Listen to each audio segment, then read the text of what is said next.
जय श्री राम दोस्तों। गोस्वामी जी ने मानस की रचना की। मानस की रचना करने के बाद बहुत से लोगों ने उस पे अपना विरोध दर्ज किया था या आपत्ति दर्ज कराई थी। तो मानस को प्रमाणित करने के लिए या मानस को सिद्ध करने के लिए या मानस की जांच करने के लिए श्री काशी विश्वनाथ के मंदिर में मानस को सबसे नीचे रखा गया और उसके ऊपर बहुत सी और पुस्तकें रखी गई और रात में कपाट बंद कर दिए गए। ऐसा सुनने में आता है और कहीं कहीं पढ़ने में भी कि सुबह जब काशी विश्वनाथ के कपाट खोले गए तो मानस सबसे ऊपर रखी हुई थी और मानस पे सत्यम शिवम सुंदरम लिखा हुआ था। जितने भी बार मैंने मानस का अध्ययन किया तो मुझे बहुत शुरू के अध्ययन में तो ये समझ में आया कि प्रभु है, प्रभु की बातें हो रही हैं, प्रभु की के संघर्ष की बातें हैं। लेकिन धीरे धीरे एक चीज समझ में आती गई कि इसमें प्रभु के जो मूल संघर्षों को कहीं ना कहीं उस तरह से नहीं दिखाया गया है या नहीं लिखा गया है जो संघर्ष वास्तविकता में प्रभु को करने पड़े होंगे। अभी कहीं मैंने उसको ऐसे उसको मैं प्रमाणिक सोर्स या प्रमाणिक स्रोत नहीं मान सकता हूं, लेकिन मुझे ये पता चला कि खर दूषण जब प्रभु पे आक्रमण करते हैं तो वहां पे प्रभु का एक धनुष टूट जाता है, प्रभु के कवच फट जाते हैं, प्रभु के शरीर में बहुत सी चोटें घाव आती हैं और प्रभु दूसरा धनुष उठाते हैं और फिर दूसरे धनुष से खर का वध करते हैं या दूषण का वध करते हैं। और ये सारी बातें शायद वाल्मीकि रामायण में वर्णित हैं। तो धीरे धीरे ही सही मैं बहुत जल्द वाल्मीकि रामायण को भी मंगा लूंगा और उसका भी अध्ययन करूंगा। लेकिन अभी मैं आनंद रामायण और अद्भुत रामायण का पाठ कर रहा हूं और मैं आप लोगों के सामने वो बातें लेकर के आता हूं जो बातें इन दोनों रामायण में या आनंद रामायण में भी मुख्यतः मानस से मुझे अलग मिलती हैं। जैसे मानस में माता सीता जो हैं वो हनुमान जी से कहती हैं कि तात सकृत कथा सुनायहु बान प्रताप प्रभु ही समुझायहु मास दिवस महुनाथ न आवा तौ पुनि मोह जियत नहीं पावा। मानस में रावण जो है वो माता सीता को 1 महीने का समय देता है, लेकिन वही जब हम आनंद रामायण पढ़ते हैं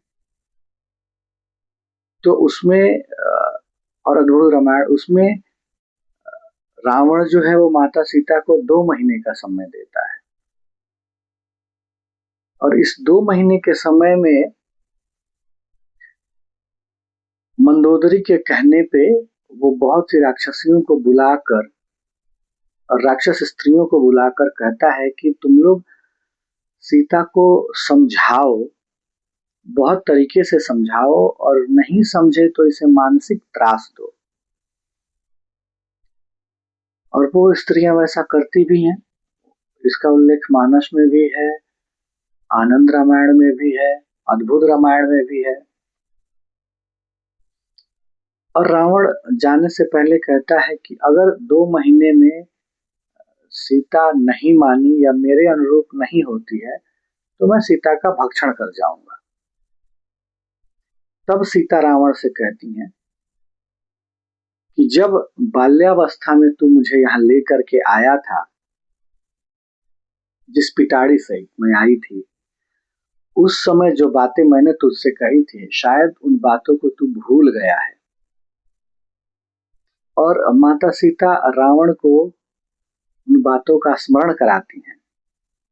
कहती हैं कि पहली बार आई हूं, जा रही हूं, लेकिन शीघ्र ही वापस आऊंगी।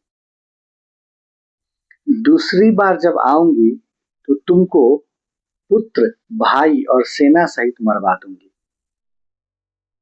तीसरी बार जब आऊंगी तो नाना के घर में रहने वाले निकुंभ के पुत्र पौंड्रक को तथा द्वीपांतर में रहने वाले 100 सिर वाले रावण का दोनों का संहार करूंगी। चौथी बार पुष्पक से आकर कुंभकर्ण के वो वीर पुत्र मूलकासुर को मारूंगी। अब घर जा, सुख से भोजन कर, राम तुझे शीघ्र ही मारेंगे। ये सीता और रावण का संवाद है जो अशोक वाटिका में होता है।